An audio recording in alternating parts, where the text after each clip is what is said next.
প্ৰথমতে মই আপোনালোক সকলোকে মোৰ অন্য এটা ভিডিঅ'লৈ স্বাগতম জনাইছোঁ। বিপ্লৱী কবিতা লিখি বৰ্তমান কাৰাগাৰত ৰুদ্ধ borkhashri বুঢ়াগোহাঁই আৰু এই কাৰাগাৰৰ বন্ধ কোঠালিৰ মাজত আবদ্ধ থাকিয়েই দ্বিতীয় ষাণ্মাসিকৰ চূড়ান্ত পৰীক্ষাত বহিব লগা হ'ল উক্ত borkhashri বুঢ়াগোহাঁই আৰু পৰীক্ষা নিৰীক্ষণৰ দায়িত্ব অৰ্পণ কৰা হৈছে অতিৰিক্ত উপায়ুক্ত অম্লান ফুকনক। আৰু ভিডিঅ'টোৰ ফালে আগবঢ়াৰ আগতে আপোনালোকে যদি মোৰ চেনেলটো ছাবস্ক্ৰাইব কৰা নাই অনুগ্ৰহ কৰি মোৰ চেনেলটো ছাবস্ক্ৰাইব কৰি লগতে থকা ন'টিফিকেশ্যন বেলটো টিপি ৰাখিবলৈ নাপাহৰিব। আৰু সবিশেষ জানিবলৈ চাওঁ হওক আজিৰ এই ভিডিঅ'টো। ধৰক আলফাত গ'ল, পিছত আকৌ আলফা AK-47 দি পঠাই দিলে, তেতিয়া কি হ'ব? গতিকে আইজনী আলফালৈ যাব নালাগে, জেলতে থাক। ডিজি মহোদয়ে চিয়াৰ দি পঠিয়াওক আমাৰ ঘৰত। অসমৰ মুখ্যমন্ত্ৰীয়ে বিষয়টো হস্তক্ষেপ কৰক আৰু অতি শীঘ্ৰে borkhashriক মুক্ত কৰি দিয়ক।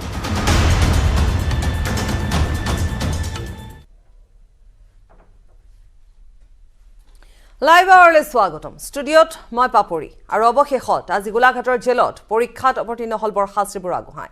পৰীক্ষা ইতিমধ্যে আৰম্ভ হ'ব। এটা সুকীয়া কক্ষত borkhashriয়ে পৰীক্ষা দিব।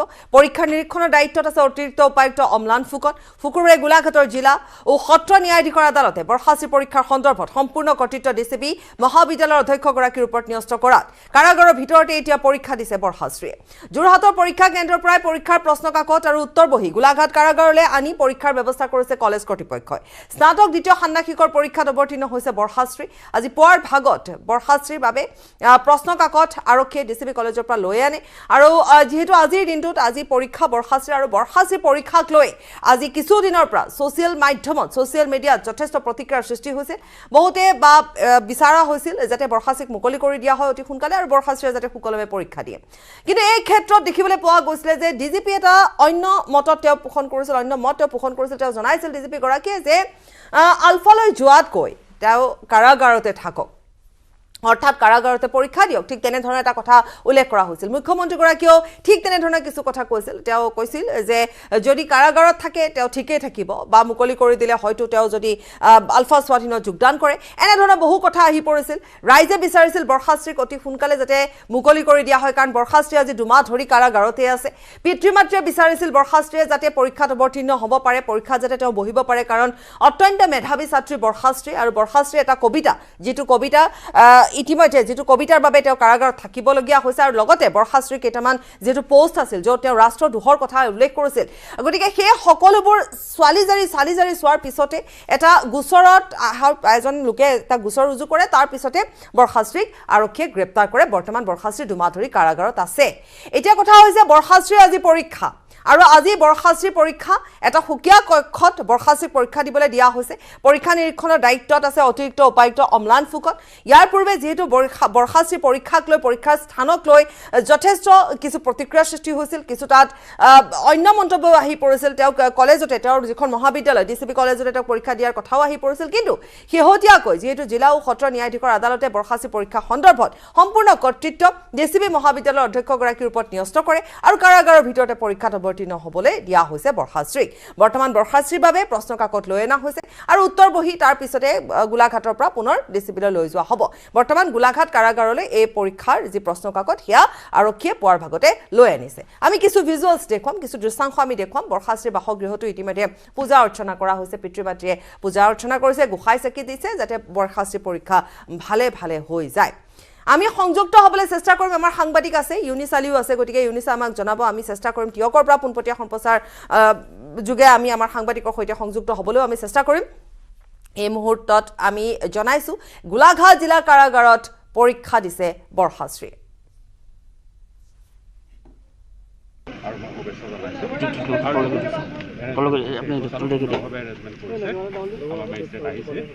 আৰু পৰীক্ষা প্ৰশ্নকাকত ইউনিছ আছে আমাৰ সৈতে।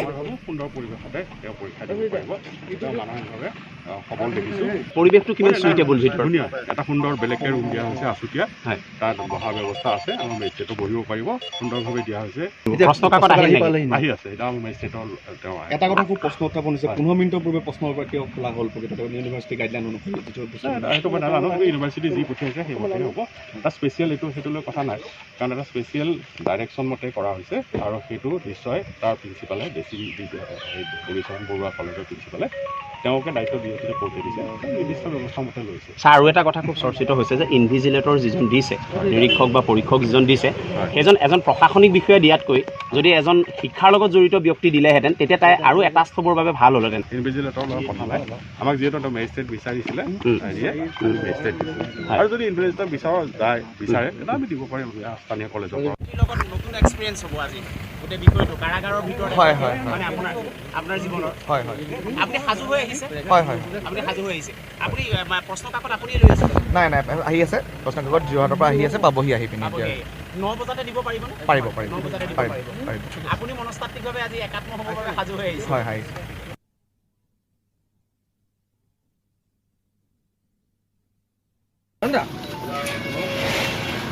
বাইকে ল'ব লাগিছিলে ৰখাই লৈ পেলাই